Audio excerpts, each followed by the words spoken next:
আমাদের লায়ন্স পরিবারের পক্ষ থেকে সকল যে সাংবাদিকরা এসেছেন এবং আমাদের যারা দর্শকরা এসেছেন সকলকে আমরা কৃতজ্ঞতা জানাচ্ছি। আমরা এক একজন এক একটা পেশায় নিয়োজিত। আমাদের পেশার পাশাপাশি আমরা চাই যে সমাজে যারা বিচ্ছিন্ন সুবিধা বঞ্চিত মানুষ আছে তাদের জন্য কিছু করতে চাই।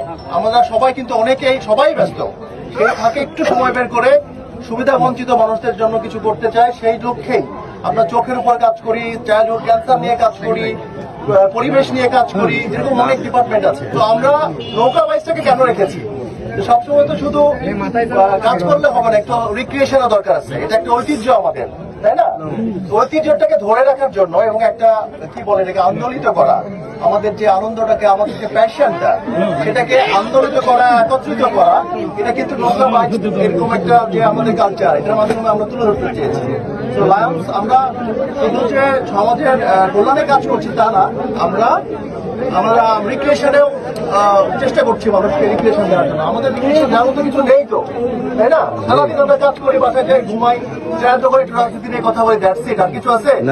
তো এই জিনিসগুলো কিন্তু আমরা হারিয়ে যাচ্ছে, সেটাকে আমরা চেষ্টা করেছি।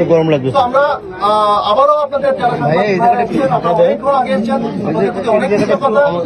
আপনারা আমাদের লায়ন্স সম্পর্কে মানুষকে জানাবেন। তো আবারও অনেক ধন্যবাদ আমাদের যারা আয়োজক, আমাদের লায়ন্সকে যারা সহযোগিতা করেছেন, আমাদের সাংবাদিকবৃন্দ এবং আমাদের দর্শকরা, সকলকে অনেক ধন্যবাদ। আসসালামু আলাইকুম।